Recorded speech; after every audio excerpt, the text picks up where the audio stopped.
7 years, 2,555 days. No birthday call, no text at Christmas. Not even a message when my mother, her grandmother, passed away in February of 2023, and I sat alone in a hospital waiting room for 6 hours before driving home to an empty house. I told myself I'd made my peace with it. That's the thing you say after enough evenings alone in a house that used to have noise in it. You say it, and you make a sandwich, and you watch the game, and sometimes in the middle of commercials you think about who your daughter used to be before she became someone you couldn't quite recognize anymore. My phone rang on a Thursday evening in April while I was at the kitchen table paying bills. Not a number I had saved, but I knew before I even picked it up. The way you know a smell the instant it reaches you before your brain catches up to name it. Dad. Her voice was older and careful, like someone reading from a script they'd rehearsed but still weren't sure about. It's Morgan. I know who you are, I thought. I've always known. Hey, sweetheart, I said instead, because that word came out of me the way breathing comes out, without deciding to. She didn't say she missed me, didn't ask how I was doing. What she said was that she was getting married in September, that his name was Colton, and that she had some things she needed to go over with me. Some things. That phrase sat in my chest like a stone for the next 20 minutes while she explained. She wanted me at the wedding. She wanted me to walk her down the aisle. But the venue deposit was due before May 1st. The catering had already been chosen, and she and Colton had stretched themselves as far as they could stretch. She needed $75,000 transferred before the end of the month, or the entire thing would fall apart. And if I can't do that, I asked. There was a pause, long enough that I heard the air between us. Then we don't really see the point of you coming at all, Dad. Welcome to Dad's Pure Revenge. Get comfortable. This story is going to take you somewhere. If you're already feeling what I felt sitting at that kitchen table, hit that like button and drop a comment below. Tell me where you're listening from. I promise you'll want to hear how this ends. I didn't respond right away. I sat there a long time after the call, looking at the bills spread out in front of me. Electric, water, homeowners insurance on the same house I've lived in for 23 years. And I thought about the morning my daughter was born. 58 years old, and I can still tell you what the sky looked like driving to the hospital. Gray and low. One of those early May mornings in Indianapolis where you can't tell if it's about to clear or pour. I thought about teaching her to ride a bike on the driveway, how she refused to let me hold the seat, how she fell twice and got up both times without crying. I was so proud of that stubbornness then. 7 years had given me time to understand it differently. My ex-wife and I split when Morgan was 19. We'd been running on empty for years. Both of us knew it, and the divorce was civil enough on paper. Underneath that paper, it was something else entirely. In the years that followed, she'd built a version of me in our daughter's mind that I wouldn't have recognized if I'd passed him on the street. Cold, withholding, never good enough, never generous enough, never present enough. She said it so many times in so many different ways that eventually Morgan started saying it too. And then Morgan stopped calling and then stopped answering. And then 7 years became a number I knew by heart because I had counted every single one. I didn't call Morgan back that night. I told myself I needed to think. What I was really doing was sitting with the hope again, that stubborn, irrational hope that never fully dies in a parent, no matter how far things go. Because somewhere inside that phone call, inside the $75,000 and the don't come if you can't pay, she had still called me. She had still said, Dad. I gave myself 1 week before I answered. What I actually did with that week was learn everything I could about a man named Colton. I spent 31 years as a structural engineer, commercial builds across Indiana and Ohio, load calculations, site inspections, the kind of work that teaches you one irreducible truth. The way something looks on the surface tells you almost nothing about whether it will hold. You have to trace the stress points. You have to find where the hidden connections are, because that is where failure starts. Not in the obvious place, but in the joints nobody thought to examine. Morgan had mentioned Colton worked in investment consulting downtown, had his own firm, was very successful. She'd said it the way people talk about someone they love when they want you to be impressed rather than skeptical. I started with his firm's website. Clean, professional, a photo of him at what appeared to be a charity gala shaking hands with someone in an expensive suit. His bio listed a business degree from Purdue and 12 years of experience in wealth management and financial strategy. I spent one evening on alumni directories. Purdue had no record of anyone with his name graduating from their business college in any year that matched his stated timeline. I checked twice. Then I checked a third time because I wanted to be sure I wasn't making a mistake. I wasn't making a mistake. The second evening, I pulled public court records. Most people don't know that in Indiana, civil court filings are searchable online. I'm an engineer. I read documentation the way other people read the news. 45 minutes on a Tuesday night produced 31 pages that would have cost me $3,000 from a private investigator. Two civil judgments filed against him, one from a woman whose last name matched his, which told me he'd been married before. She'd won a judgment of $62,000 for breach of a financial agreement. The case notes described a pattern of misrepresentation and deliberate concealment of assets. An active protective order issued 8 months ago from a woman in Hamilton County. I read that filing 3 times because I kept thinking I was misreading it. I was not misreading it. And his firm, registered with the Indiana Secretary of State, technically legal, had one employee on record, him. The partners listed on his website were stock photos. I found the same faces on a generic business template site used by people who needed professional-looking imagery without hiring anyone real. I printed everything and put it in a manila envelope and set it on the corner of my desk and looked at it for a long while. I didn't call the police. I didn't call Morgan. I had enough of the shape of the thing. A man who had already taken $62,000 from a wife he'd walked away from. A man with a protective order filed against him by a woman whose name I didn't recognize. And a new fiancé whose father had recently been located on Facebook.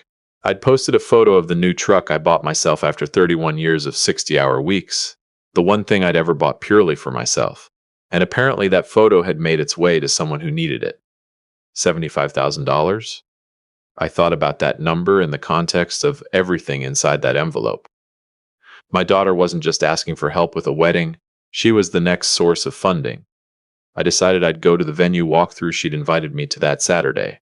I would see her face for the first time in 7 years. I would bring the envelope. I would find a way to show her what I'd found. Just the two of us, privately, father to daughter, and maybe she would hear me. I was wrong about the last part, but I didn't know it yet. The venue was a converted estate out in Zionsville, white columns and manicured hedges, the kind of place that charges $1,500 an hour and makes people feel like their lives are finally matching the story they'd been telling themselves. I arrived 5 minutes early in my 11-year-old Chevy, and I saw them through the window before they saw me. My daughter was beautiful. That shouldn't have surprised me. She was always beautiful. But 7 years is a long time to be working from memory. She was laughing at something, and for about 4 seconds I let myself just look at her without thinking about any of the rest of it. Then Colton turned around. He was younger than I'd expected. Early 30s, the kind of handsome that photographs well but feels, in person, slightly constructed, like a house that's been staged for showing rather than for living. He had a smile that arrived a half-beat after it should, like he'd been waiting for his cue. Morgan saw me. Her expression didn't change exactly, but something behind it did. "Dad?" She came to me and hugged me, briefly, carefully. The kind of hug you give someone you're still making a decision about. "Hey, sweetheart." My voice held. I was grateful for that. Colton shook my hand with both of his, the double-handed grip designed to signal warmth it isn't actually providing. "Sir, I've heard so much about you. Morgan talks about you constantly." That was the first lie I caught him in, though far from the most important one. The venue coordinator walked us through the space. Colton narrated most of it, his vision for the reception, the band he'd already booked, the imported floral arrangements, the specific lighting he'd negotiated. He spoke the way men speak when they want you to understand they have taste, which is a different thing from actually having it. He used "we" constantly, but the "we" was always centered on him. Morgan watched him with that particular expression, the one that's halfway between pride and relief, like someone who'd been searching for something and decided this was it. I carried the envelope under my arm. 20 minutes in, we sat in a small parlor off the main hall to discuss the financial details, which was how Colton phrased it, and the coordinator quietly excused herself. He opened a leather portfolio and slid a payment summary across the coffee table to me. Venue rental, catering, florals, photography, the band, itemized and professional, $74,800. "We appreciate you stepping up for this," he said. His voice had shifted. I recognized the gear change. Having heard it from vendors and contractors over 3 decades, the move from pleasantries into the moment when they want your commitment. Family is everything, right? And this is your only daughter's wedding day. You want to be part of that. Morgan still wasn't looking at me. She was looking at the paper. "I'd like a few minutes alone with my daughter," I said. Colton smiled. "That half-second delay, we don't keep things from each other, sir. Whatever you need to say, you can say right here. We're a team." That word, team, used to draw a line that put me on the opposing side without my having agreed to stand there. I looked at Morgan, not at the paper, not at Colton, at her. Morgan, 5 minutes, just us, please. She glanced at Colton. He didn't move. Dad? Her voice was measured. Flat. Whatever you have to say, just say it here. We need a decision today. The deposit is due Monday. I set the envelope on the coffee table between the leather portfolio and the wine glasses they'd set out to make the whole thing feel like a celebration. Everything I found about the man you're planning to marry is in there, I said. My voice was steady. 31 years of delivering bad news about buildings to people who'd already poured the foundation teaches you to be calm about hard things. A civil judgment his ex-wife won against him for $62,000. An active protective order filed 8 months ago. Business partners on his website who don't exist anywhere in any public record. And his degree from Purdue? It's not there. I checked 3 times. The room went very quiet. Colton's smile did something complicated. It didn't disappear. It reconfigured into something harder, wearing the same shape. I don't know what you think you found, he started, and I held up one hand without looking at him and kept my eyes on my daughter. I'm not asking you to take my word for it. It's all in there. Public records, court filings, I printed the source pages so you can verify every one of them yourself. I let a moment pass. I came here today because I love you, not to win anything, not because of the money. I came because I am still your father, and you are still my daughter, and I could not let you walk into this without trying to show you what I know. Morgan was staring at the envelope. She hadn't moved. Colton stood up. I think we're done here. I stood too, unhurried. Buttoned my jacket the way I always do before walking out of a meeting that has reached its end. We are, I said. I'm not signing anything. I'm not transferring any money. I looked at my daughter one more time. She still hadn't touched the envelope.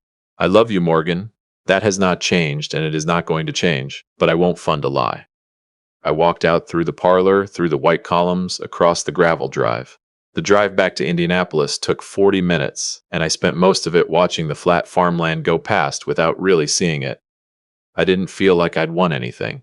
I felt like a man who'd watched someone he loved standing at the edge of something dangerous and refusing his hand. But I'd left the envelope on the table. Whatever she chose to do with it was not mine to control anymore. The following 10 days were the quietest I can remember, which is significant, because quiet had been the primary condition of my life for 7 years. I went to work. I do part-time consulting for a civil firm 2 days a week, mostly because I like having somewhere to be in the mornings, and I came home and cooked dinner and told myself I had done what I could do. I did not hear from Morgan.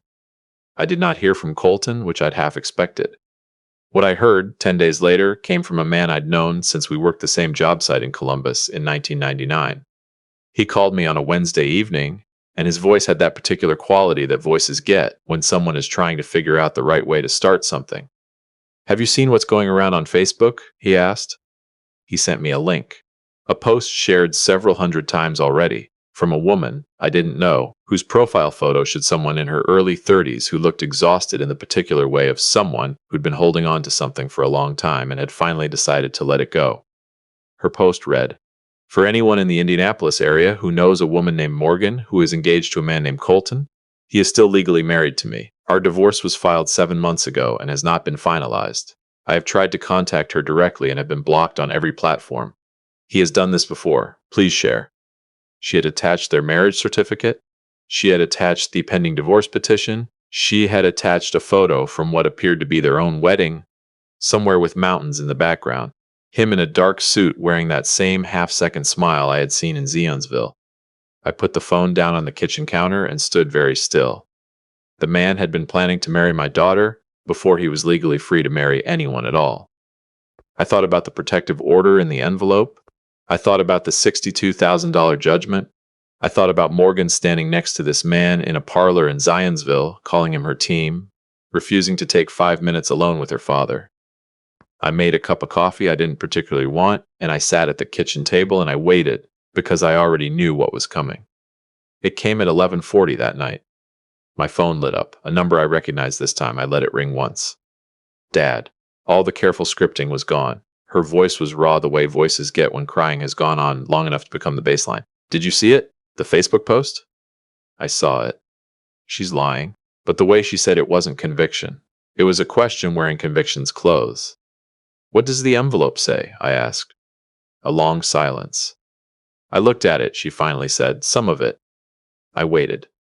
Dad, her voice broke on that word. Just that word, nothing else. What do I do? I sat with that question, sat with the image of her at 9 years old refusing to let me hold the bike seat, sat with 7 years of nothing, sat with her standing next to a man in a parlor and refusing my hand. You come back from this, I said. That's what you do. You talk to a lawyer about your finances and make sure you haven't co-signed anything with him. You file a report with the police about what that woman is saying. You start from solid ground. I gave him money, Dad, barely above a whisper, before we ever called you, for early deposits, almost $14,000. There it was. She wasn't only the next target, she was already a victim. I know, I said. I hadn't known the amount, I'd known the shape of it for 10 days. I feel so stupid. You're not stupid? You were targeted by someone who has done this before, to other women in the same sequence? That is not stupid. That is being deceived by someone who has practiced. I paused. The envelope has a protective order in it from a woman in Hamilton County. You might want to reach out to her. Silence, then. Why didn't you just tell me all of this when you first called me in April? Why do we have to go through the whole? Because you wouldn't have believed me, I said, and I think you already know that's true. She didn't argue, which told me more than an argument would have. I heard her breathing steady itself, slowly the way it does when someone is pulling themselves back from somewhere very far away. Can I come over? She asked. I thought carefully about what I wanted to say before I said it, because some things need to be said right, not just said. My door is open, I told her. It has always been open. But I need you to understand something before you walk through it. I'm not a last resort. I'm not someone you call when everything else is broken down and you need something fixed. If you come through that door tonight, you're coming as my daughter, not as someone working a problem. Can you do that? The pause was long enough that I started to wonder. Yeah, she said quietly, I think I can. She arrived 20 minutes later. She'd been driving around already, I realized. She was in jeans and an old gray sweatshirt, no makeup, and she looked more like the girl I remembered from before everything went sideways than she had in the sundress at the estate. I held the door open. She came in and stopped in the middle of the front room and looked around at a house she hadn't been inside since she was 22 years old. Nothing's changed, she said. I liked it the way it was. She turned and looked at me. Her eyes were swollen the way eyes get after a long time, and then she did something she hadn't done in 7 years. She stepped forward and put her arms around me and held on. I held on too. We stood there for a moment in the front room of a house that had been too quiet for too long, and I didn't say anything because some things don't need commentary. I made her tea. She sat at the kitchen table, the same table where I'd been sitting when she first called me in April. And she told me everything. How she'd met Colton, how fast he'd moved things, how he'd smoothed over every question she raised about his past with the ease of a man who'd answered those exact questions before. How her mother had adored him immediately, which had felt like a good sign. How she'd felt for the first time in years like things were moving in a direction she'd always wanted. I listened. I did not say I told you so because I hadn't told her in words, only in an envelope on a coffee table that she'd had to choose to open herself. What happens now? She asked when she'd run out of things to say. You get a lawyer, I'll cover the consultation. I set down my mug. I'll pay for a therapist if you want someone to talk to, and I'll be here. I waited until she was looking at me. But Morgan, this cannot be what we go back to. 7 years of nothing and then showing up when something is broken, that is not the relationship I want with you. If we're going to do this, we do it for real. Consistently, that takes work from both of us. She nodded. Not the quick kind, the slow kind, the kind that means something. I owe you an apology, she said, a real one, not just for this. You do, I said, and I'll take it when you're ready to give it properly. Not tonight when you're in the middle of a crisis, when you've had time to decide what you actually want to say. She was quiet for a moment. Mom told me for years that you never really cared, that you were just going through the motions. I didn't answer right away. I thought about the nature of load-bearing structures. The way a flaw hidden in a joint can let a building stand for years before everything shifts at once. The way you have to trace the stress back to the source if you ever want to fix it properly. I know what she told you, I said finally, and I understand why you believed it. She's your mother, and you were young, and things said with enough certainty eventually start to feel like facts. But I need you to think about who drove out to Zionsville with a 31-page envelope because he'd spent a week trying to protect you. And I need you to sit with that. She was quiet for a long time. Outside, the neighborhood was still. Indianapolis in late April has its own particular quiet, not cold anymore, not fully warm, suspended somewhere in between. The kitchen felt the same way, like something that hadn't settled yet, like something still deciding what it was going to become. Okay, she said softly. That was all. Just okay. It wasn't the resolution from a movie. It wasn't a neat ending. It was two people at a kitchen table at midnight, with a long road still in front of them, agreeing to start walking it together. I walked her to her car when she left. She hugged me again at the door, shorter this time, less desperate, more like a decision than a drowning. I watched her taillights until they turned at the end of the block. Then I went inside and rinsed the mugs and stood at the kitchen window for a while, looking at nothing in particular. What I'd said to her was true. This wasn't over. There is no over when it comes to a child, not with the kind of years we'd lost, not with the kind of work that real rebuilding actually requires. There would be harder conversations ahead. There would be days when the anger she'd carried for 7 years found its way back to the surface and looked for somewhere to land. I'd have to hold the line without making her feel like I was holding it against her. I was ready for that, or as ready as a person can get. I also knew one other thing, standing at that window in the quiet. I had spent 7 years wondering whether my daughter would ever look at me again and see her father. Not a story someone had told her, not a character in someone else's version of events, but me. Tonight, standing in the front room, she had looked at me. Not a version, not a memory, me. That was not nothing. That was in the end exactly everything I had been waiting for. If this story hit close to home, drop a comment below and tell me where you're listening from. Hit the like button, make sure you're subscribed, because the next one is already waiting for you.